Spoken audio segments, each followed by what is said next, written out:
V D Satheesan സർക്കാർ അധികാരമേറ്റതിന് ശേഷം സർക്കാരിനെതിരെ ഏറ്റവും അധികം വിമർശനങ്ങൾ ഉണ്ടായ ഒരു കാര്യമാണ് വീര്യം കുറഞ്ഞ മദ്യത്തിന് നികുതി ഇളവ് നൽകാനുള്ള ബജറ്റിലെ പ്രഖ്യാപനം.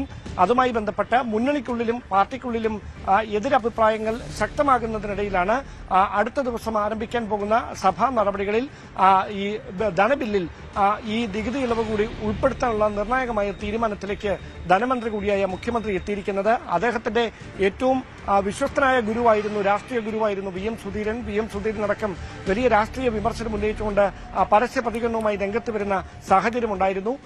മുന്നണിയിലും പാർട്ടിയിലും മതിയായ ചർച്ചകൾ നടത്താതെയാണ് സഭയിൽ അവതരിപ്പിച്ചത്. അത് അംഗീകരിക്കാനാവില്ല എന്ന തരത്തിലായിരുന്നു പരാമർശങ്ങൾ. അതുകൊണ്ട് തന്നെ ധനബില്ലിൽ അത് ഉൾപ്പെടുത്തരുത് എന്ന കാര്യവും വി എം സുധീരൻ മുന്നോട്ട് വെച്ചിരുന്നു. പക്ഷേ അതൊന്നും മുഖവിലക്കെടുക്കാതെ മുഖ്യമന്ത്രി വി ഡി സതീശൻ വരുന്ന ദിവസം ആരംഭിക്കുന്ന ധനബില്ലിൽ ഈ നികുതി ഇളവ് കൂടി അതിന്റെ പട്ടികയുടെ ഭാഗമാക്കുന്ന ഒരു നടപടിയിലേക്ക് കടന്നതോടെ ഒരു കാര്യം വളരെ വ്യക്തമാണ്. ഇതിനു മുമ്പ് ഇത്തരത്തിൽ വിവാദമായ 2 തീരുമാനങ്ങളുണ്ടായിരുന്നു.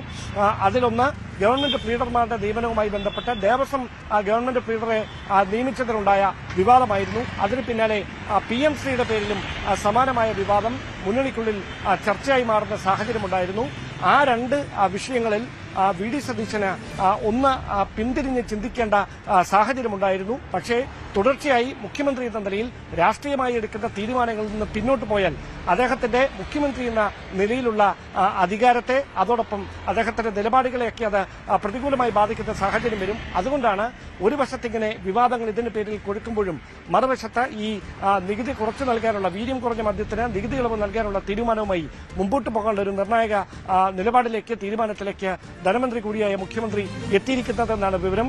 എന്തായാലും രാഷ്ട്രീയമായി UDFന്റെയോ KPCCയുടെയോ നേതൃയോഗം ഇതുമായി ബന്ധപ്പെട്ട് ഇതുവരെ ചേർന്നിട്ടില്ല എന്നതാണ് മറ്റൊരു ശ്രദ്ധേയമായിട്ടുള്ള കാര്യം. സഭാ നടപടികൾ തിങ്കൾ, ചൊവ്വ, ബുധൻ ദിവസങ്ങളാണ് നടക്കുക. അവിടെ ധനബില്ലിൽ ഇത് അവതരിപ്പിച്ച് അവിടെ നിന്ന് അതിന് അംഗീകാരം ലഭിക്കുന്ന ഒരു സാഹചര്യം ഉണ്ടായാൽ പിന്നീട് UDFന്റെയോ KPCCയുടെയോ നേതൃയോഗം ചേർന്ന് അതിൽ വിശദമായ ചർച്ച നടത്തി നിലപാടെടുക്കുമെന്നൊക്കെ പറയുന്നത് ഒരു സാങ്കേതികത്വം നിറഞ്ഞ നടപടിയായി മാത്രം മാറും.